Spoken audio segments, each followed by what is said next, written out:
And there appears to be a more serious crisis in the aviation sector after 3 labor unions announced their intention to embark on a 2-day warning strike.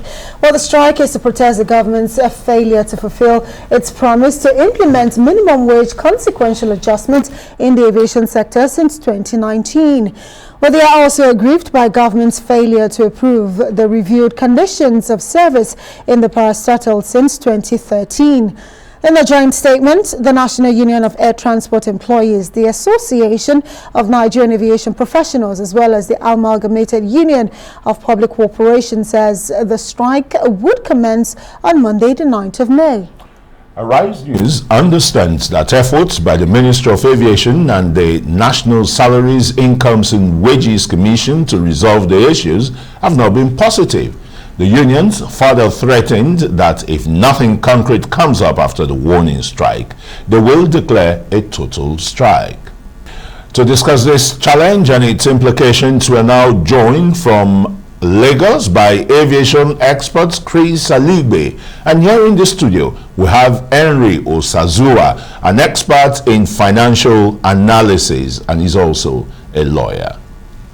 Well, gentlemen, thank you for joining us tonight. And of course, Christian, this is a very serious issue. So I'll hand it over to you to decide how we should start this. Because if you look at the implications of this strike, you know, that we have seen with the employers in the aviation sector, and now even those, the carriers are saying that we should, you know, expect for them to shut down from Monday. Christian, let's talk about the security implications and so much more tonight. Well, I think the National Security Advisor really need to come into this. But I think we have the gentleman now with us. We have in the studios here with us, Henry Osazuwa. Like we said, he is a financial expert and a lawyer. Henry, let's look at the recurring phenomenon, you know, of airline operators wanting to go on strike in such an asphyxiated economy as we have presently, that the government has even admitted. What new thing can they really be doing to avoid the issue of, you know, rising cost of jet fuel? Yeah, thank you, Austin. This is a good question. What I think, they have done everything in the book, as we've always known historically in Nigeria. What is new that we have not averted our mind to is a situation that does not just apply to the aviation industry or the petroleum industry in Nigeria, but generally as a practice, a business practice in Nigeria. That is that to review, to consider the operations, the operations of the industry, aviation industry, as a matter that can come under the financial market. The financial market could give an alternative experience to what they are already having. Right. Well, let's go to Chris Aligbe in Lagos studio. And Chris, you are an expert in the aviation sector. Let's look at the fact that this is a sector which was actually regarded as one of the fastest growing prior to the COVID-19 pandemic. And according to IATA, Nigerian aviation lost about 17 billion during the COVID-19 pandemic. They're still struggling. But to see, you know, these operators having to pay so much, talking about from 190 naira per litre to about 700 naira per litre, that is almost unacceptable. But who should we be holding responsible at this time to give Nigerians the answers as to why maybe from Monday they might not be able to fly within the country? Well, thank you very much.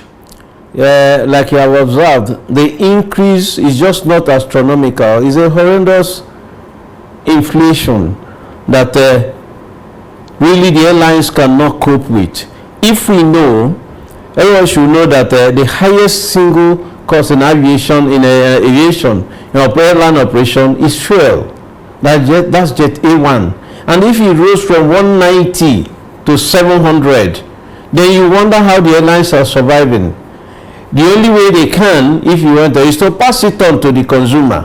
But the consumer is tired. Even what has happened now, that the airline, that the cost moved from 50 something thousand, 60 something thousand round trip to now 100 and something thousand for a round trip on a 1 hour flight. Is something even the passengers can no longer bear. If the roads were right, the airlines would have been losing so much because people would not have been flying them. So they are in difficulty, and difficulty is real. It's not something to wish away.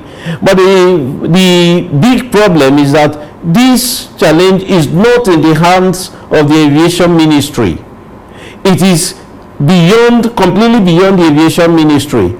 And that is why other people, all the other, particularly the finance ministry, the petroleum industry, the CBN, all of them should stand up to this, and even the National Assembly, because it's a matter that all of us should get concerned about it. It's not just begging the airlines to please calm down. Calm down for what? They have to survive. That is the truth of it.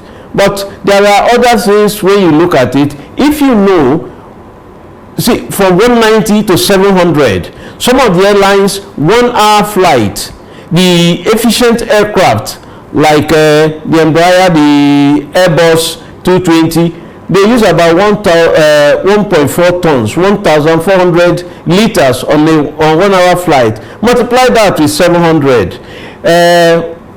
Aircraft like 737, if it is dash 300, it uses about almost 3 tons of fuel for 1 hour flight. Then when you go to aircraft like MD, which Dana uses, is about 4 tons on a 1 hour flight. And when you multiply this with 700, you will know what it is. The airlines cannot survive under this circumstance. So it is something that everybody should stand up.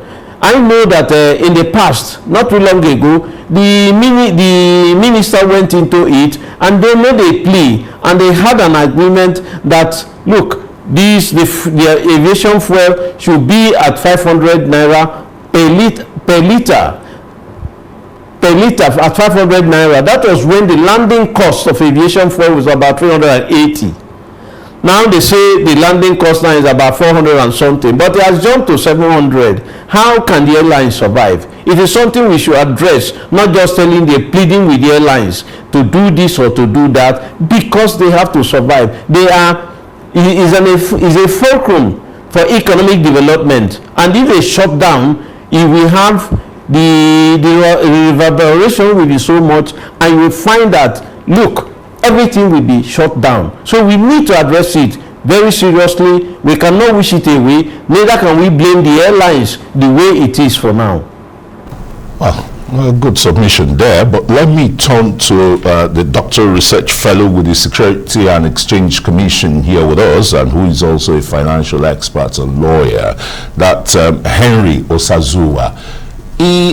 Economic regulations in the aviation industry is very key, but should the Nigerian Civil Aviation Authority still be doing that when you suggested that the airlines should approach, the exchange market and the rest, so that they can shop their income and flexibility of financing options instead of crying wolf every now and again with the increase in jet A fuel? Henry? Yes, thank you. You see, Austin, the last speaker rightly observed that the problem is not with the aviation industry. That is very true. Yes, it is not institutional problems right now, but rather is a policy issue. Policy has to be channeled to addressing the problem we have at hand, and the only way I think policy can address this is to allow the aviation industry to become properly so said, to have a place in the financial market in Nigeria. Now, aviation fuel it's a product. As a product, it's a commodity product in the financial industry. We call it a commodity product. But today in Nigeria, it is not something that is recognized as a sellable product in the financial industry. It should be aviation fuel or any of the petroleum products in Nigeria or anywhere in the world. They are essential products. Now, as an essential product, government's responsibility is to ensure that in the trade of such products, that all stakeholders have a stake in it. Now, when I say stakeholders, I'm talking about the operators and the investors. Investors extends to the average person on the street. You know, they should have an opportunity to be able to invest in this area, and so that they can create wealth. Creation of wealth is a policy feature, but we do not understand how to address that yet in the country, and that is why. Well, we'll agree that this actually, you know, it's a long-term plan that you are suggesting tonight. That Henry Osazuwa, you're talking about we changing our policy, but I want to go back to Chris Aligbe and talk about what we already know. Still in the line of what Henry had actually submitted earlier, the fact that this is not a new crisis. Some time ago, sometime last month or earlier than that, we know that airline operators and even, you know, those who are in charge of managing it, from the NCAA to even the managers of the airlines and even the Ministry of Aviation, they had met with the National Assembly to try and, you know, show up solutions to this crisis, to avert it from even happening. And one of the suggestions they had given, they said, you know what, maybe the airline operators should be allowed to actually import their own jet A fuel. Do you think this would be a way to go, so that way we avoid all of this from reoccurring? Because we know that the global market still controls the price of petroleum all across the globe. Thank you. Let's not get to there. If I know that there's been a lot of effort to address this issue at the level of the minister, at the level of the ministry, and that was the last meeting where they said, look, this should not exceed 500, but the importer said this was at the time where it was 380. But even at that was not applied. You see, there's something when decisions are reached and those people who are supposed to apply it don't apply it. But we get to nowhere in this country. That has been a challenge in this country. That has happened so much in the aviation sector. And in going to import fuels, I do not believe that's a different line of business. But what I'm trying to precisely, what we should do is, what is the landing cost of aviation fuel? What percentage should those people who are importing aviation fuel, what percentage should they add on the landing cost? Today, as of today, I hear is about 480 naira landing cost. If it's 480 naira, why are you putting it at 700? What percentage increase is that? So what we are saying is that it's an area that government should act. The Ministry of Aviation cannot act on it. NNPC should be able should be brought in this issue. Central Bank, Ministry of Finance, and even at the highest level of government, this should be addressed squarely. If we can't address it, then we go nowhere. Like I have said, until we see aviation for what it is in this country, nobody ever sees it as what it is in this country. The other sub-sectors are getting so much attention, but not the aviation sector. I don't know why. Even when the government decides to do something like taking out VAT, taking out on piece parts, whatever that are important in case for the aircraft, where the aircraft is down and they want some spares for it. A time the minister was able to get to the fact that there will not be duties on those things. After a time, the customs will come in and say, no, they don't care, it's not gazetted, they are going to collect duties. So the airlines suffer. Decisions are taken today. Tomorrow, somebody from somewhere rubbishes that decision. And then the airlines are left without that kind of defense. The ministry tries, it won't work. and those who are acting act on their own. It's almost an act of impunity. So the airline industry is suffering until there's a holistic approach to it. Everybody is brought to the table, everybody concerned is brought to the table. 10% of this issue is with the ministry, but 90% is outside the purview of the ministry, and only when all the people involved are brought together, this will not be solved. All right.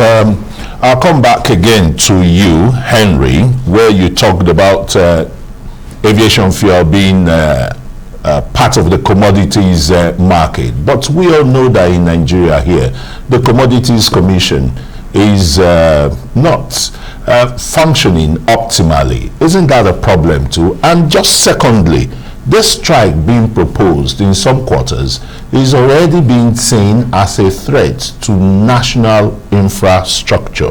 How do you react to that? Yes, thank you. The commodity, I'll take it from the first question you raised.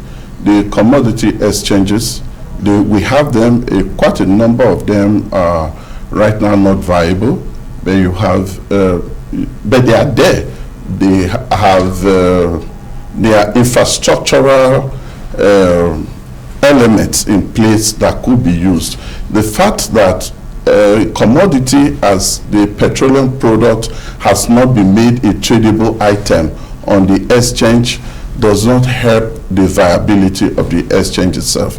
If we understand the economic benefits that could accrue to the system and to the market, then we will understand the need why we should make a petroleum product a sellable commodity on the exchange.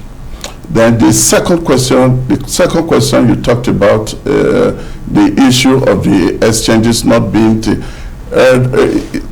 the performance of the exchange first is tied down to the existence of regulation. Regulation creates a system. Now the exchange does not seem to be doing well right now because the regulation that should be in place for the exchanges to be able to perform optimally, we have not have them all in place. We are trying. Nigerians so far, they are working very hard to see that we are getting there, but then the regulation cannot get ahead of political will. You know, regulation cannot get ahead of political will. So at a point, there has to be a compromise. I mean, there has to be a consensus, properly so said.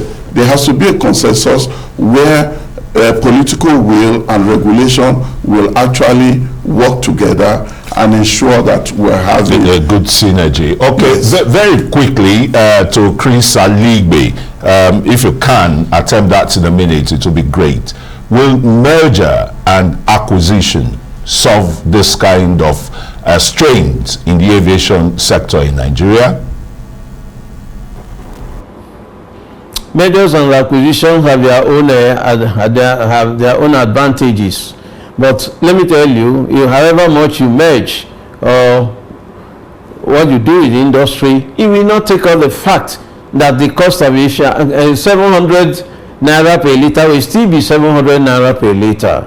Okay, it doesn't have to do with the volume that the airlines are buying. The fact of the matter is that we should address the issue point blank. We should not just leave it and say, look, let us look at area. Mergers and acquisitions are fine, but how long will they come in on that? The truth of it is that we should be able to publish landing costs of Jet A1 and determine by this government or whoever is backing, markup should not be more than 15-20% or whatever. So at every day, every week, we know what the landing cost is. Airlines know what they're expecting of. The passengers will know what they're expecting from day to day. People are blaming the airlines or people want to blame the ministry. Like I said, it's outside the purview of the ministries, and the airlines have to be helped. And until in this country we accept that the airlines have a major role to play in the economic development of this country, SATAM is there, Single African Air Transport Market. After that, Absolutely, and of course, let's not even forget, you know, the national security implication of all of these conversations. But we need to do more as a people and as a country, really. But we have to say thank you so much, Chris Aligbe, there in our Lagos studio, an aviation expert, and also Henry Osazuwa, who is a directorial research fellow at the Security Exchange Commission. Thank you so much, and of course, you are a financial service expert, gentlemen. We appreciate you for being here tonight.